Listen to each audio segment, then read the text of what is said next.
Kayo po ng ating butihing kapatid, ako po'y nakikiusap sa inyo. Kung po pwede po, may bakante pa naman upuan dito, pwede kayong pumasok. At pakiusap po bilang paggalang sa bangkay ng ating kapatid, kung pwede, huwag muna tayong maingay. Dahil kung mahalaga po ang lahat na inyo pong nakapakinggan sa kabutihan ng ating limaong kapatid, huwag nating i-miss ang salita ng ating Panginoon.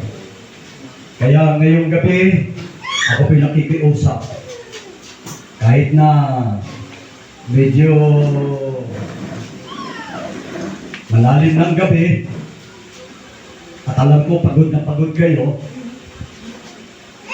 pero alam ko na kapag sa ganitong sitwasyon, ang iba, nagsusugal, nagiinuman kung ano, nakakapagtiyaga hanggang magdamag. Pwede bang sa pagkakataong ito, ibigay po natin ang kunting panahon natin para sa Panginoon? Pwede ba?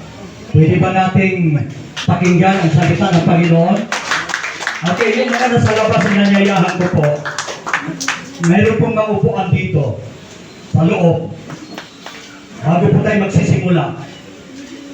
Dahil sagrado po ang salita ng ating Panginoon. Okay, kung kayo naman po ay komportable dyan sa labas at naririnig nyo ang aking boses, okay lang. At ako nga po ay nakikiusap na galangin po natin ang gawain ng Panginoon. Muli pa nagpaga po natin ang ating Panginoon. Okay? Malaya na po kayo magsiupo. Salamat po sa inyong presensya.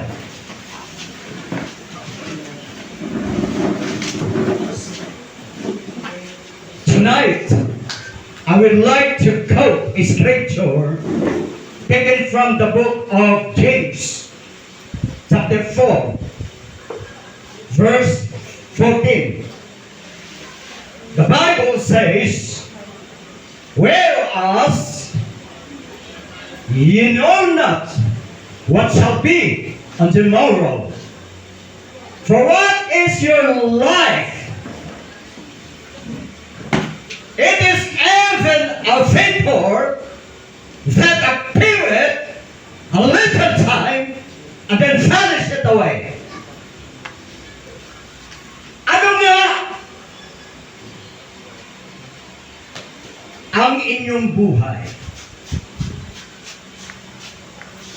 Sino nga ang nag-aalam ng mangyayari bukas? Ano ang iyong buhay? Ang sabi ng Biblia, kayo nga'y katulad ng singaw na sa sandaling panahon lumilitaw at pagkakay napapaw. Would you mind please stand up once again? Tumayo po tayong lahat. Tumayo po tayong lahat bilang paggalang sa ating dakilang Diyos na makapangyarihan sa lahat. Lord God Almighty, the Creator of the heavens and the earth, with a humble heart and complete surrender before your presence, knowing that without you, we can do nothing. Lord, tonight, please anoint your servant that I may open my mouth with divine boldness and authority. Thank you, Lord, for hearing our prayers.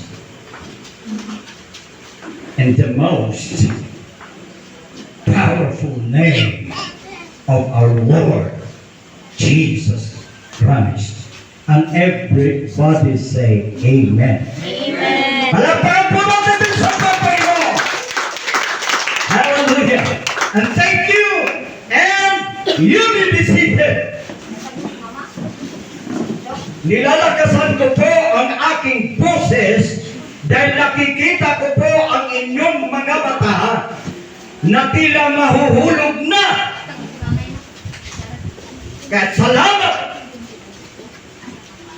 dahil ang Panginoon ay mayroon pong layunin kung bakit tayo po ay naririto ngayong gabi. Hallelujah. Life is your ang buhay ng tao ay napakaiksi. Pero ngayong gabi, sasabihin ko sa inyo ang good news. Interesado ba kayo sa good news? Amen. Ang good news po mga kapatid, bagamat ang ating buhay sa daigdig na ito ay napakaiksi, ngunit pwede po tayong magkaroon ng buhay na walang hanggan. Amen. And the Bible says, John chapter 3, very common verse 16. For God so loved the world that He gave His only begotten Son, that whosoever believeth in Him should not perish, but have everlasting life. Kayo na lamang ang kanyang pagmamahal sa atin. Dahil sa pagmamahal ng Diyos, hindi aksidente na pakinggan niyo po ngayon ang kanyang mga salita. Dahil ang Diyos ay lubos po na nagmamahal sa bawat isa sa atin. At ang tapo ng kanyang pagmamahal, mga kapatid, mga kaibigan na nakikinig sa salita ng Diyos, ngayong gabi, ibinigay niya ang kanyang sarili. Ibinigay niya ang kanyang buhay sa anong dahilan? Sa dahilan na upang ang sinumang sumampalataya, sabihin natin sumampalataya, ay hindi mapahamak, kundi magkaroon ng buhay na walang hanggan. Can you measure eternity? You cannot measure eternity because eternity is without end. Oh, hallelujah! Everybody say amen. Kahit na-next ating buhay, pero mga kapatid, nais po ng ating Panginoon, hindi niya po ibig. Sabi po sa 2 Peter chapter 3 verse 9, He is not willing that any should perish, but that all should come to repentance. Hindi niya ibig na ang sinumang mapahamak. Hindi niya ibig na may isa na kaluluwa na mapahamak. Palakpakan natin ang Panginoon. Okay. Hindi nawawala na, nakikita ko, nawawala na yung ating pagod. Dahil very powerful ang salita ng Diyos. Sabi niya, huwag ninyo ikang pagkanasahin.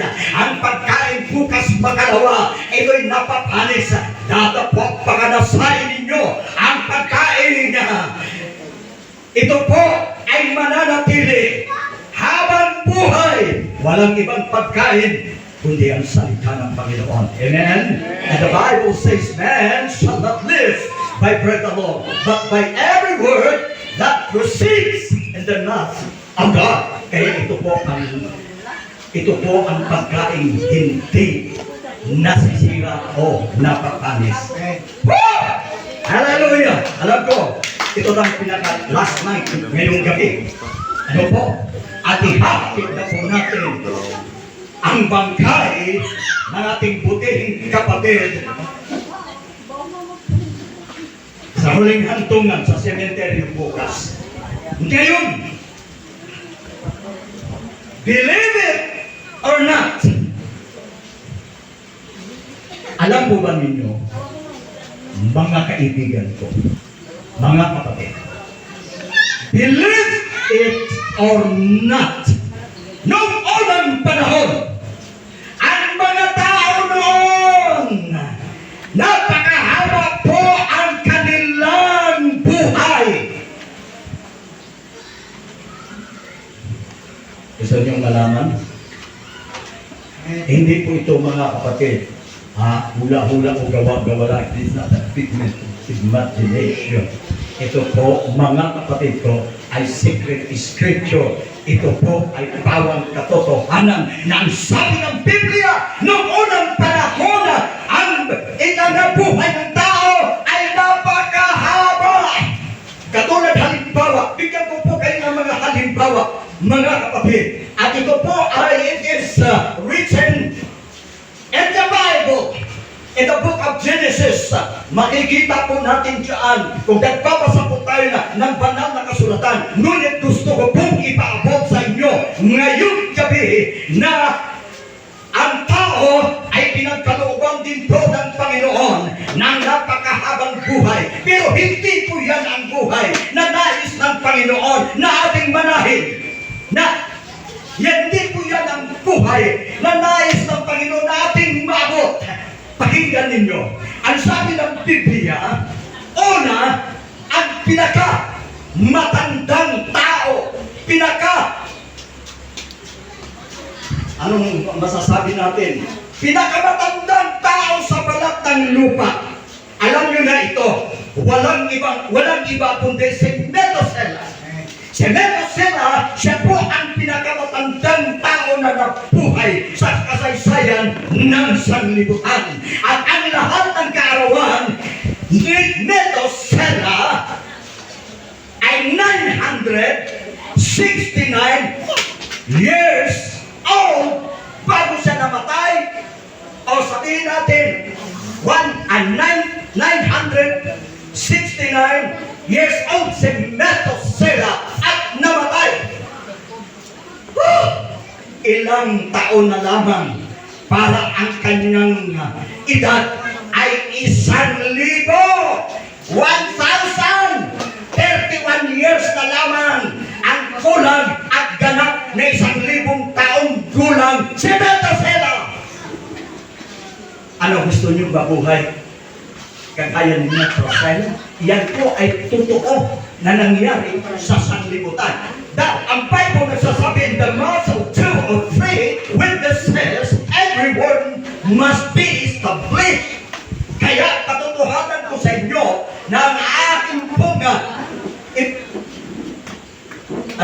pong binahagi sa inyo, dadagdagan ko pa ng ilang pang mga mga taong binigyan ng pagkakataon ng Diyos na mabuhay sa mahabang panahon. Ang susunod na tao ay masasabi natin si Jared. Si Jared po, mga kapatid, ang kanyang buhay ay mahaba din. Hindi kasing haba, kasi ang pinakamatanda ay si Methuselah, 969 years. Pero si Jared, ang kanyang taon, alam po ba ninyo, 962 years old. So, palagpagan muna natin ang Panginoon. 962 years old si Jared. Now, ang susunod na gusto kong ikaw sa inyo, mga kapatid, very familiar na pangalan to, famous na pamilya dito. Sumunod si Noe, o Noah English. Si Noah o Noe. Si Noe, yan po ang pinakasikat pagdating sa mga character. Sapagkat alam niyo po, mga kapatid, na si Noe at ang kanyang buong pamilya, 80 kaluluwa lamang ang nabuhay sa buong sanlibutan sapagkat winika ng Panginoon dahil ang sanlibutan ay pasama ng napakasama. Sobra na ang kanilang mga kasalanan, sobra na ang kanilang kasamaan, wala na silang laging iniisip kundi masama. Kaya sabi ng Panginoon, tutunawin ko ang sanlibutan, ang lahat ika na may buhay, na may hininga. Papatayin ko. Sino ang itinira? Kaya mapapag po tayo mga kapatid ko na natira pa si Noe. Dahil kung wala si Noe, wala na po tayo ngayon. Brad Zacarias, wala nang susunod pang generasyon. Pero thank God dahil reserve ang pamilya ni Noe. Sila lang ang nakasurvive sa buong sanlibutan. Okay, natutulog na ba kayo? Okay, come on. Palakpak ko na tayo. Mga kapatid, dahil ang panahon ito ay talagang ika nga napakahalaga. Wala nang ibang panahon pa, wala nang ibang gabi na katulad ng gabi nito. Kaya sasamantalahin ko po ang pagkakataong ito. Amen! Amen. At ang sabi ng Biblia, sinuwi po mga kapatid, at ang lahat ng mga araw ni Noe, siya po ay pinagkalooban din po ng mahabang buhay, at ang kanyang buhay ay umabot ng 950 years old at namatay.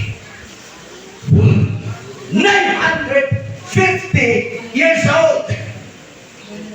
At ngayon, sino ang susunod na mas mahabang buhay o may mahabang buhay?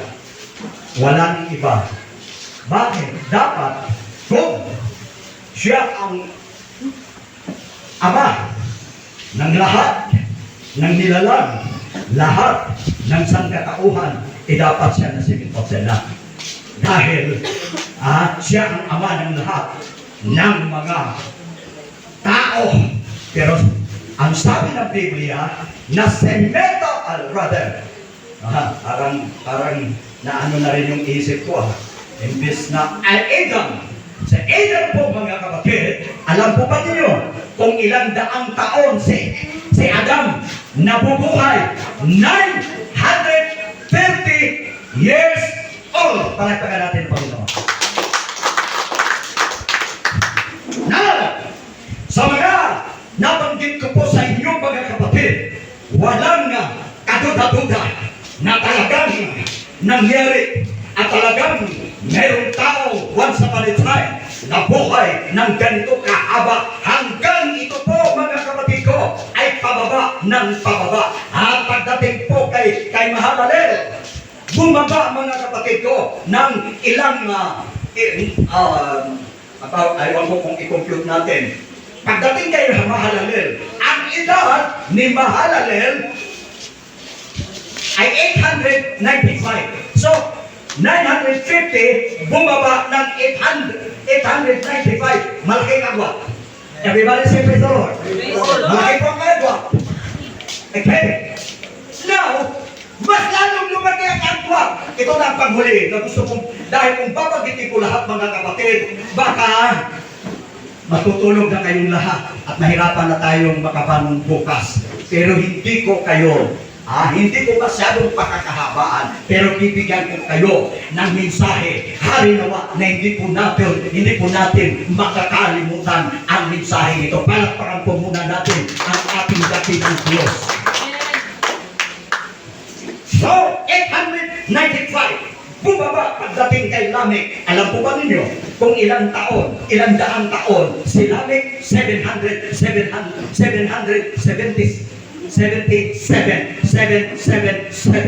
Yan. Bago namatay, nung namatay si Lamech, 777 years old. Hallelujah. Now, mula noon mga kapatid, mula kay Lamech, sinabi po ng Psalms chapter 90 verse 10 na ang kaarawan ng mga tao ay magiging 70. Lahat ng mga 70 years old pataas ang kamay. 70. Tumuntong ng 70. Ayan, mga 70. Ayan, mapalad kayo. Now, mga kapatid ko, bumulusok, bumaba ang edad ng tao. At sabi ng Biblia, dahil sa tinatawag na kalakasan, aangat pa aabutin pa niya ng 80 years old. Hallelujah. But gusto ko pong ipaabot sa inyo nasa ating kapanahunan. Bakit napakaraming dialysis center? Dahil maraming ang babata pa hindi na inabot ang 70. Marami ng mga bata ngayon nagkakasakit. Tama? Dahil, makinig kayo, ito ang katotohanan. Life is unpredictable and full of uncertainties. For we don't have a slightest idea what the next 24 hours may bring, nor our time on earth is up till it's over. Ang ibig sabihin, mga kapatid ko, na ang kamatayan ay hindi po pumipili ng edad. And huwag nating ipangangalandakan, huwag tayong magmamapuri, dahil ikaw'y batang-bata at malakas ang iyong katawan. Pero, ang katotohanan, ayon po sa salita ng Panginoon, ano ang kinote ko kanina na scripture? Kaya sinabi ko sa inyo na ang kamatayan ay wala pong pinipiling edad. Kaya ang sabi natin, what is your life? Ano ang iyong buhay? Ang buhay ay katulad ng singaw na sa sandaling panahon lumilitaw at pagdakay nawawala. Ganyan ang buhay, mga kapatid. Meaning, life is short. Tama? But huwag po nating kalilimutan, death is short. Palakpakan natin ang Panginoon. Kaya ngayong gabi, this is a wake-up call. Amen. Panawagan po ito. Dahil ang buhay ay walang katihakan. Ang Diyos ang ating nakakaalam kung kailan at hanggang kailan tayo mabubuhay sa mundong ibabaw, mga kapatid. Sa makatuwid, gusto kong ipabot ang mensaheng ito na ang buhay ay maikli lamang, sigurado.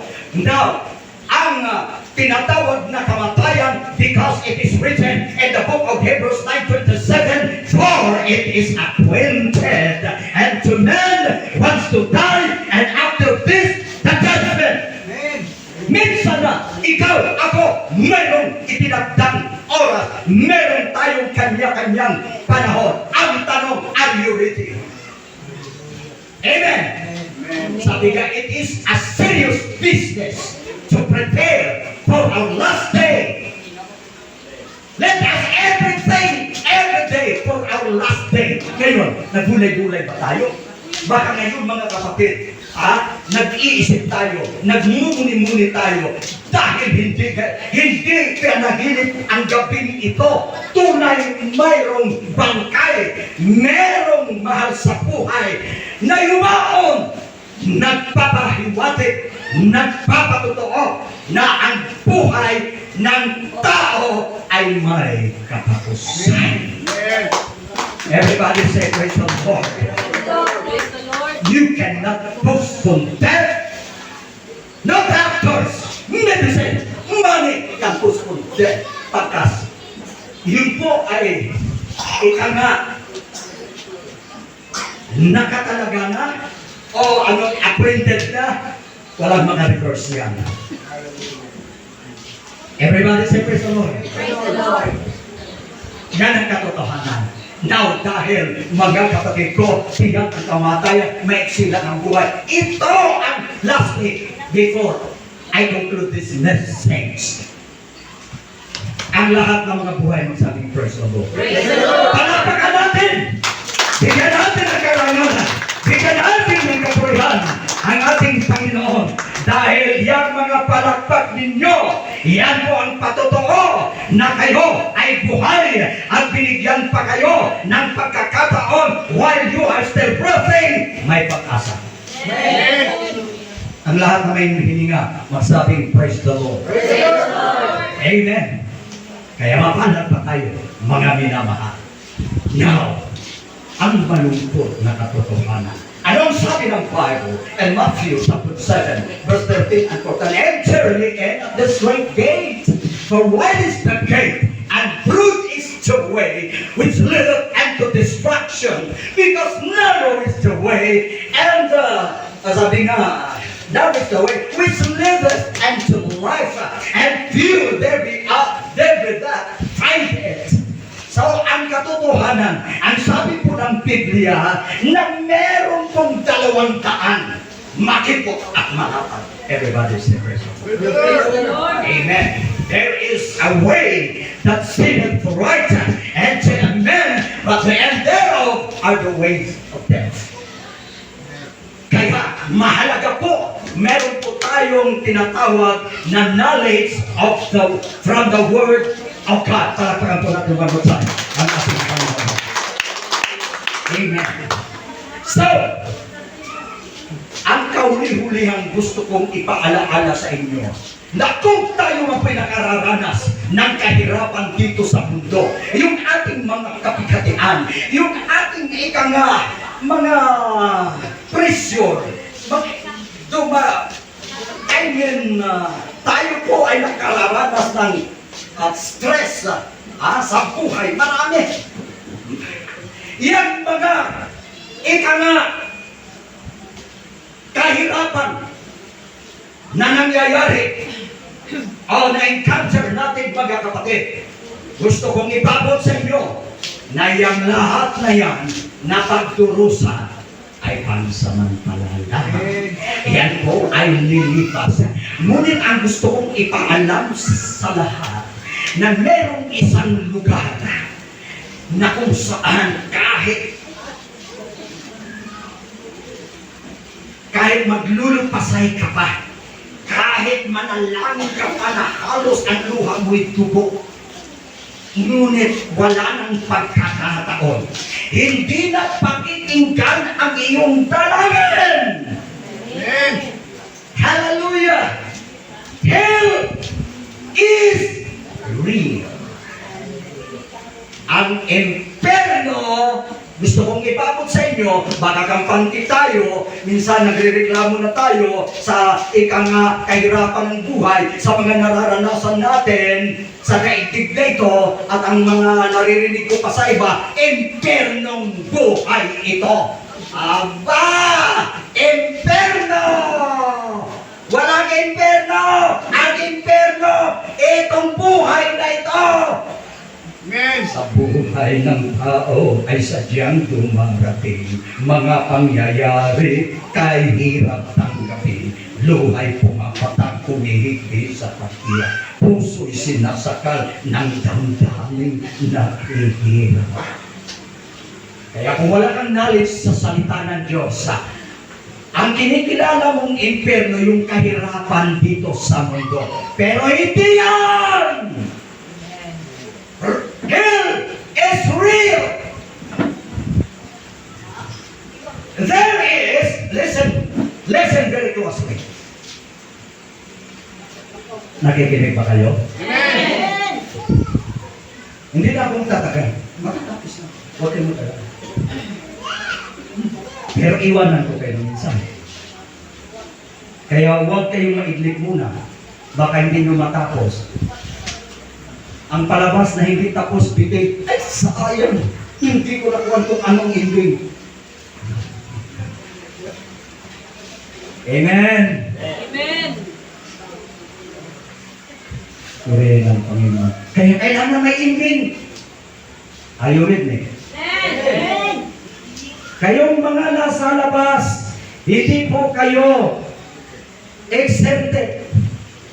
Naririnig niyo po ba ang aking boses? Very good. Kayong mga nasa labas, kung totoo nga na naririnig niyo ang aking boses, makisuyo naman ako. Pumalakpak daw kayo. Abay, totoo na. Salamat po. Dahil panghuli, there is a way to stay out of hell. But no way. Everybody say, no way. No way. To get out. Ito na po.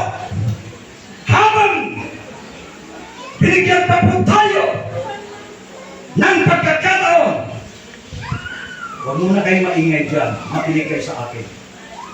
Dahil matatapos na ako. Kayo naman. Okay? Baka ma-offend ka naman kayo. Kaya nga, the word of God is speaking powerful, sharper than any two-edged sword, piercing even and dividing asunder of soul and spirit, and is a discerner of our thoughts and intents of our hearts. Powerful ang salita ng Panginoon. Huwag kayong magalit sa akin. Dahil ang dinadala ko, hindi aking salita. Inuudyukan ko ng Panginoon ang damdamin ko. Mga kapatid, in-inspire ako ng Espiritu ng Panginoon. Hindi para kayo saktan, kundi ang layunin ng Panginoon para tayo magising sa katotohanan. Amen. Hallelujah. Everybody say amen. Amen. Hindi po ako galit. Baka na-misunderstood nyo. Yung pastor dyan sa Ranay, nagagalit. No, hindi po ako nagagalit. That is divine boldness. Amen. Kaya, ang Panginoon, dahil sa kanyang matinding pagmamahal, ano ang ginawa ng Panginoon? Kahit na buhay niya ang kapalit, wala nang pinaka mataas na uri ng handog o may bibigay ninuman, kundi ang kanyang buhay. Now, ang buhay ng ating mahal na Panginoon, hindi niya po inalintana kahit danasin niya ang hirap. Siya po ay ikangiduraan, siya po ay hamakin, siya po ay sabi niya, ang lahat ng hirap dinanas ng Panginoon, pero hindi niya po ininda ang lahat ng ito. Hindi niya sinabi, kayo ang may kasalanan. Bakit ako ang umako? Unfair naman. Pero because of the greatest love of God, inihandog niya ang kanyang buhay. Bakit? Bakit niya inalay ang kanyang sarili? Dahil alam niya, mga kapatid ko, na pagkatapos sa buhay na ito, sa lahat ng mga paalaala, sa lahat ng mga warnings, sa lahat ng invitation ng Panginoon, in-ignore mo, hindi mo binigyan ng pansin ang kanyang payo, ang kanyang saway. Kaya, merong inihanda ang Panginoon. In fact, hell is not prepared, is not made for men. It was made for the devil and his angels. Ang impyerno, gusto ko lang ipaabot sa lahat na narito. Ang impyerno hindi po yan para sa tao. Yan po ay para sa mga rebuilding anghel. Kay Lucifer na nagkudita sa karian ng langit. At gusto niyang siya isambahin. To make the story short, mga kapatid, gusto ni Lucifer na siya isambahin. Gusto ni Lucifer na siya purihin. Gusto ni Lucifer na panuhurin niya ang Diyos. Wow! Paano? Paano siya magtatagumpay? Lucifer, as well as we, he is a creator. Siya po, katulad natin, nilalanglang. Ang angelic forces, included Lucifer, he is also creatures. Ngayon, pasambahin niya ang Diyos? No way. Kaya, dahil sa galit ng Panginoon, sabi na, hell, it was prepared for the devil and his angels. Woo! Palagpakan natin ang Panginoon. Pero ang tanong, bakit? Bakit mayroong mga pupunta ng impyerno? Yan po ang katanungan. Bakit? Sasagutin niya ng salita ng Panginoon. Bago ang isang tao hatulang lahat ng pakiusap, lahat ng paraan, ginawa na ng ating Panginoon. Katulad kay Noe, bago niya gunawin ang sanglibutan, nangaral si Noe. Mabuti ngayong gabi lang, narinig nyo ang pangangaral. Si Noe nagtiyaga ng 120 years preaching the Word of God. Kaya wala na pong madahilan ang tao kung siya'y mapunta sa dagat-dagatang apoy, kung siya'y mapunta sa impyerno. Dahil ngayong gabi, kung patuloy natin baliwalain ang pangangaral, ang mga paalaala, ang mga warnings, ang mga instruction mula sa salita ng Diyos, ang iyong ginawa, ang iyong sariling kalooban pa rin ang iyong sinusunod. Sa makatuwid, kung ganun nga ang mangyayari, sabi nga ni Alexander the Great, before I conclude, sabi nga, na-conquer niya ang kingdoms, nations, but he never conquered himself. Hindi niya. Ano yung conquer? Hindi niya nasupir. Hindi niya na-control ang kanyang espiritu, yung kanyang sariling pasya, mga kapatid. Nais niya at gusto niya yung kanyang sariling kagustuhan. Kaya, mga kapatid, kahit na sabihin ko sa inyo, ngayong gabi, walang magagawa ang Diyos. Yes, God is omnipotent. He is all-powerful. Pero walang magagawa. Wala pong magagawa ang Diyos kung ayaw natin. Kung ayaw mong sumunod sa kalooban, pati ang Diyos walang magagawa. Amen. Amen. Pero balik na tayo sa topic na scripture na sinasabi ko, I conclude now. Kaya nga po, maiksi ang buhay sa mundong ito. Pero, meron pong inihanda ang ating mahal na Panginoon sa lahat na sumusunod sa kanyang kalooban, sa lahat na umiibig sa kanya. Itinote kanina ang scripture, in my Father's house are many mansions. If it were not so, I would have told you, I go and prepare a place for you. And if I go and prepare a place for you, I will come again and receive you unto myself. For where I am, there will me be also. Amen! Wala pong magagawa ang Panginoon, pero sa nakarinig ng salita ng Diyos, sa mga lahat na sumampalataya sa ating mahal na Panginoon, sabihin natin, tagumpay! Tagumpay! Naku, humina na. Wala nang lakas. Yes, masasabi ko mga kapatid, napakapalad natin. Dahil kahit na ang buhay natin, hinihintulad ko sa isang sigaw, ngunit kung ikaw ay maglilingkod at sumunod sa kalooban ng Panginoon, bibigyan niya tayo ang ating maiksing buhay, ang ating maiksing mananatili sa daigdig na ito. Papalitan ng Panginoon, mga kapatid, sa lugar na kung saan maging ang ating bukihing kapatid. Ito ang kanyang inaasam-asam. Minimithi ng kanyang puso na kung saan mapaglingkuran niya ang Panginoon. Dahil kung dito sa mundo, hindi man niya natikman ang tinatawag kaginhawaan o sabihin natin ay yung hinahanap na comfort ng mga tao. Pero sa piling ng Panginoon, wala nang kalungkutan, wala nang karamdaman, wala nang anumang sakit, wala nang ano pa bang hirap. Joy unspeakable and full of glory sa piling ng Panginoon. Kaya mga kapatid, minsan pa tayong lahat, dito po nagtatapos ang mensahe ng Panginoon bilang palaala. Sasabihin ko sa inyo, hindi may tatwa ang katotohanan. Life is short, hell is real, and death is sure. Nawa, ito ang iiwan ko sa inyo. Hallelujah. Awitin po natin. One more time.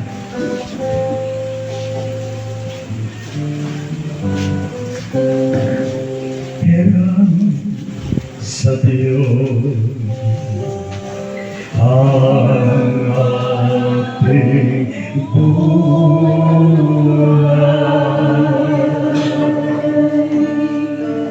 Ikaw at ako, tanging handog lang.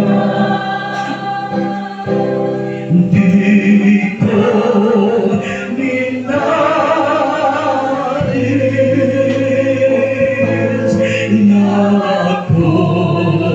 isilang,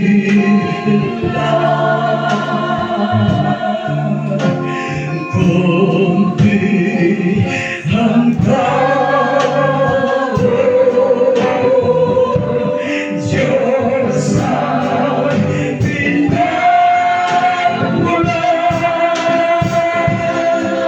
kundi ako umiibig, kundi ko mabigyan halaga ang buhay na handog, ang buhay kong nilapit sa Diyos. Kundi ako nagmamahal, sino ako?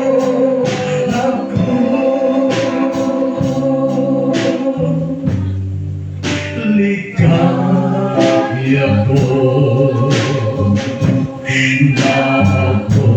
na ako'y isilang.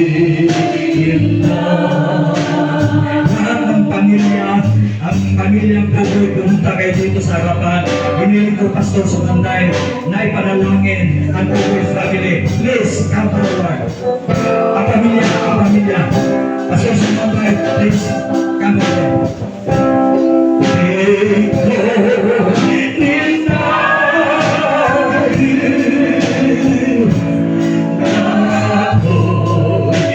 isilang, kundi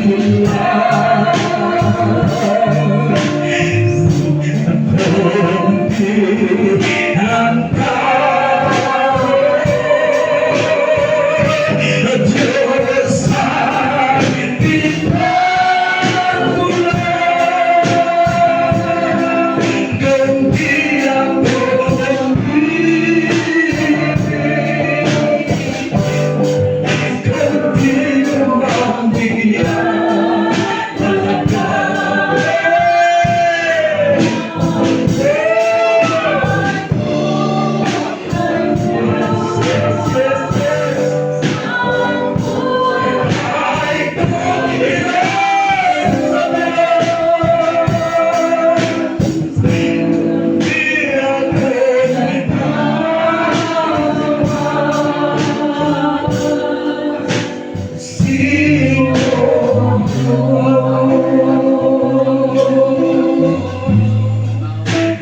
Kundi ako umiibig, sino